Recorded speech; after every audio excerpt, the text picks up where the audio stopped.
सुशांत सिंह राजपूत को रहस्यजनक मृत्यु मामलें फसवा बांधवी रिया चक्रवर्ती उपरे झुलुची गिरफ्तारी खंडा गतकाली ड्रग्स सिंडिकेट सह सीधा सड़क संपृक्ति नहीं सत्य मानिबा परे 2 दिन धरी माराथन जेरा कर नार्कोटिक्स कंट्रोल ब्यूरो आज जेरा बेले रिया किसी सेलिब्रिटी ना नहीं सूचना मिली काली पुणी थे एनसीबी रे हाजर हे रिया सेपटे शिवसेना सह मुहांमुही पर अभिनेत्री कंगना रनावत को मिली Y+ कैटेगरी सुरक्षा।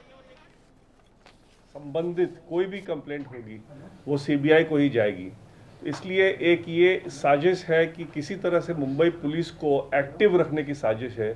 जिसमें कि मुंबई पुलिस किसी न किसी तरह से इसमें हस्तक्षेप कर सके इस इन्वेस्टिगेशन में। तो इसलिए ये बिल्कुल बेबुनियाद कंप्लेंट है, बिल्कुल इसमें मुंबई पुलिस को कोई अधिकार नहीं है। और अगर इस कंप्लेंट को गौर से देखा जाए तो इसमें कोई कॉग्निजेबल ऑफेंस है ही नहीं। इस कंप्लेंट में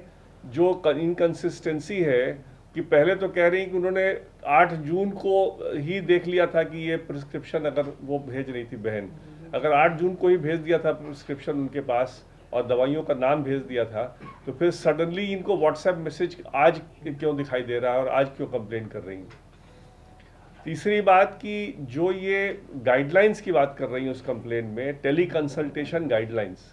ये teleconsultation guidelines medical council of India की गाइडलाइंस है। इस गाइडलाइंस के बेसिस में कोई एफआईआर या कोई कंप्लेंट दर्ज नहीं हो सकता। इस गाइडलाइन के अंतर्गत जो इन्होंने जो भी कंप्लेंट करने की कोशिश की है वो बिल्कुल मेंटेनेबल नहीं है। मतलब उसका पुलिस इस मामले में पुलिस का कोई जुरिस्डिक्शन नहीं बनता इस मामले में। तो इसलिए ये जो कंप्लेंट है इसको एक तरह से ये कंप्लेंट खुद ही एक ऑफेंस है,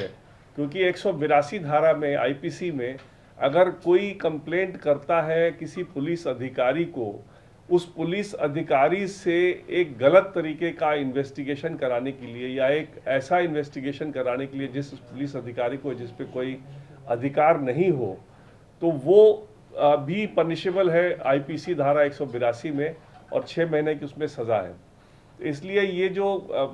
कोशिश है इस मामले को, इस इन्वेस्टिगेशन को गुमराह करने की और एक ये अपने आप को बचाने की और ये दिखाने की कि कोई इसमें बहनों की तरफ से या किसी और की तरफ से कोई गलती हुई है, वो बिल्कुल बेबुनियाद है। और ये कोई इनकी जो कोशिश है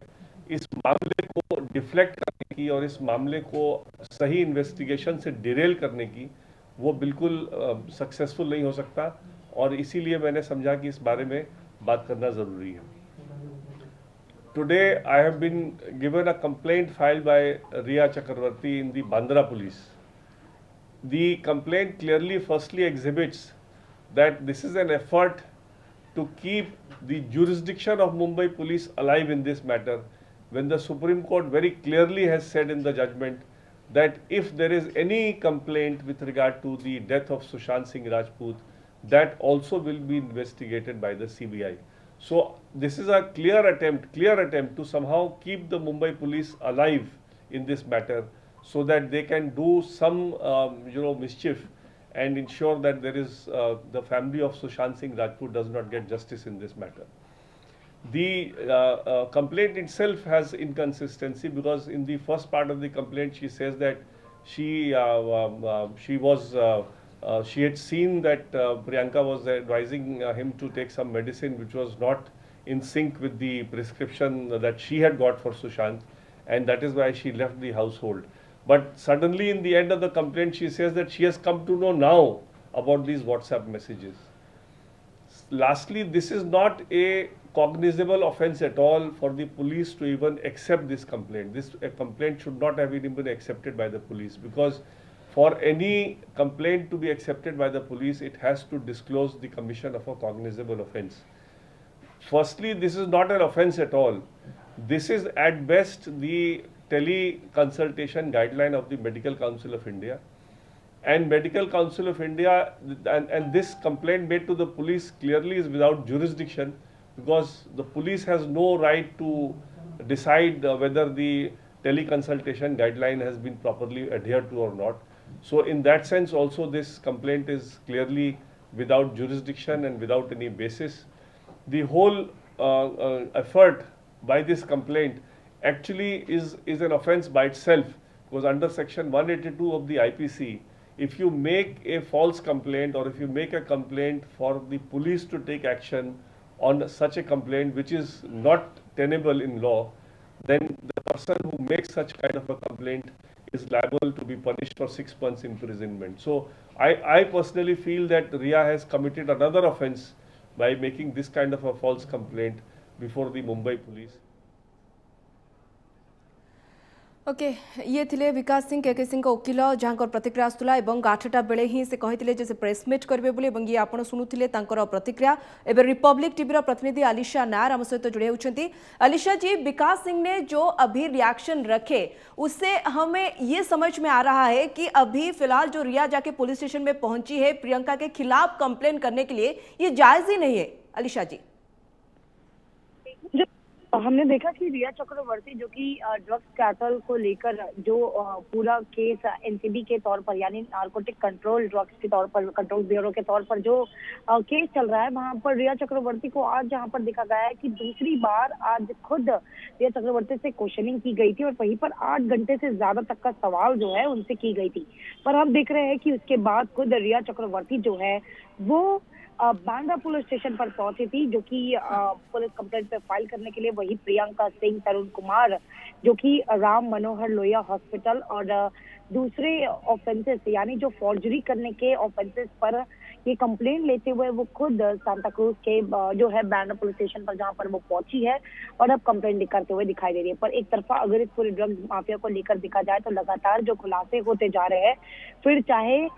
वो शौविक चक्रवर्ती की ओर से जो कि रिया चक्रवर्ती के भाई है, और वही दूसरी ओर हम देख रहे हैं कि सामल मिरांडा और दीपेश सावंत जो कि अब एनसीबी यानी नारकोटिक कंट्रोल ब्यूरो के जो है शिकंजे पर है, उनसे लगातार सवाल किए जा रहे हैं और कई ऐसे खुलासे जो सामने आते दिखाई दे रहे हैं, जिसमें से एक खुलासा अगर देखा जाए जिसमें ये बताया गया है कि शौविक चक्रवर्ती खुद सामल मिरांडा को इंस्ट्रक्शन देते थे ड्रग्स को खरीदने की, ड्रग्स की लेन देन करने की, और ये जो सारा ड्रग्स है वो रिया चक्रवर्ती के लिए लिया जा रहा था। वहीं पर आज रिया चक्रवर्ती की जो क्वेश्चनिंग की जा रही थी वो 2 तरीके की क्वेश्चनिंग की जा रही थी, जिसमें सबसे पहले रिया चक्रवर्ती को शौविक चक्रवर्ती और सामल मिरांडा के साथ कन्फ्रंट किया गया था, वहीं पर दूसरे क्वेश्चनिंग में दीपेश सावंत के साथ कन्फ्रंट किया गया था। अलीशा जी, हम ये बता सकते हैं कि आपसे ये जानना चाहेंगे कि लगातार दूसरे दिन में घंटों तक ये इंटरोगेशन, ये पूछताछ क्या ये संकेत दे रही है कि शायद आगे चलकर बहुत जल्द रिया की गिरफ्तारी भी हो सकती है?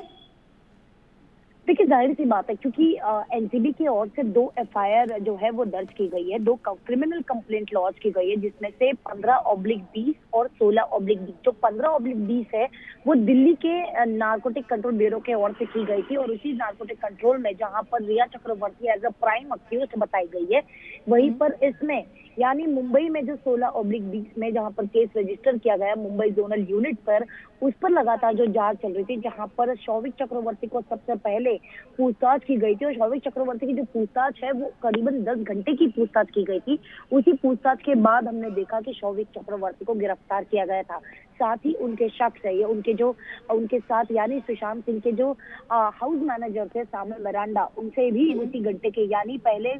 सबसे पहले एनसीबी ने सामल मिरांडा और शौविक चक्रवर्ती के घर पर रेड की थी। करीबन 2 घंटे की हाउस सर्चिंग करने के बाद दोनों को भी एनसीबी ऑफिस लाया गया, दोनों से पूछताछ की गई। 10 घंटे की पूछताछ के बाद दोनों को भी गिरफ्तार किया गया था और ये गिरफ्तारी जो है, जो चैट जो है ईडी की ओर से जो चैट रिट्रीव किए गए थे, उसी चैट में साफ तौर पर पता चल रहे थे कि सामल मिरांडा जो कि शौविक चक्रवर्ती के इंस्ट्रक्शंस पर जो है ड्रग्स की लेन देन करते थे और ये वो ड्रग्स है जो कि बैन ड्रग्स को लेकर लेन देन की जा रही थी, जिसको और ये भी खबरें आ रही है अलीशा जी कि रिया ने एक्सेप्ट किया है ये बात कि हाँ वो शौविक से ला रहे थे ड्रग्स सुशांत के लिए। अलीशा जी, ये जानना चाहेंगे कि अभी जो आप बता रहे थे पहले कि रिया पहुंची है पुलिस स्टेशन, तो अभी तो मामला सीबीआई के हाथ में है, सीबीआई हैंडल कर रहे हैं, तो पुलिस के पास क्यों पहुंची प्रियंका के खिलाफ कंप्लेन करने के लिए? क्योंकि जब सीबीआई पूछताछ कर रही थी रिया से तो वो तब भी तो ये बात बता सकते थे, कंप्लेन कर सकते थे। देखिए बिल्कुल जाहिर सी बात है, क्योंकि कहीं ना कहीं पर रिया एक तरफा अपने आप को बचाने के लिए एक विक्टिम कार्ड जरूर खेल रही है, और वहीं पर एक तरफा जहां पर उनसे लगातार पूछताछ की जा रही है, और खुद सीबीआई की ओर से 3 बार क्वेश्चनिंग उनसे की गई थी, और अब एनसीबी की ओर से 2 बार क्वेश्चनिंग की गई थी। देखिए जो स्टेटमेंट उन्होंने कल दिया था, यानी 15 से 20 सवाल जो है वो नारकोटिक कंट्रोल ब्यूरो की ओर से की गई थी, जिसमें उन्होंने ये क्लेम किया था कि उन्होंने ना ही कभी जो ड्रग्स है वो कंज्यूम किए थे, या ही फिर कभी जो बर्ड्स है उनको कभी स्मोक किया था। ये बात तो जाहिर है कि दीपेश से उनके संपर्क थे, दीपेश को जहां पर उन्होंने ड्रग के लिए मंगवाए गए थे, पर वो ड्रग जो है वो सुशांत सिंह और उनके दोस्त के लिए मंगवाए गए थे। तो कहीं ना कहीं पर अब फिर से रिया जो है वो सारा ब्लेम सुशांत सिंह और उनके जो दोस्त है उन पर डालते हुए नजर आ रही है। ये कहना कि जो ड्रग्स जो कंज्यूम किए गए थे वो और सुशांत अभी सिंह और बहन उसके के दोस्त खिलाफ जो भी थे। जा रही है अलीशा जी। बहुत बहुत धन्यवाद आपकी जानकारी के लिए। रिपब्लिक टीवी प्रतिनिधि अलीशा नायर हमको अधिक सूचना देउथिले। गोटिए पटे तो एनसीबी आज द्वितीय दिन में लगातार घंटा घंटा जेरा करिछि रिया को, एवं या मध्य खबर आसुछि नेशनल मीडिया रे जे हुए तो किछि प्रमाण ठोस प्रमाण मध्य लागिछि एनसीबी हाथ रे, एवं हुए तो आगु को जाई रिया गिरफ भी होई पारंती। अन्य पटे एबे रिया को देखिया को मिलिला पुलिस स्टेशन रे जाई रिया पहुंचिछंती, एवं एथि पई पहुंचिछंती जे सुशांत भौणी प्रियंका विरोध रे से काले अभियोग दायर करबा पई पहुंचिछंती सेठारे, एवं जहां को ऊपर विकास सिंह मध्य प्रतिक्रिया रखुतिले।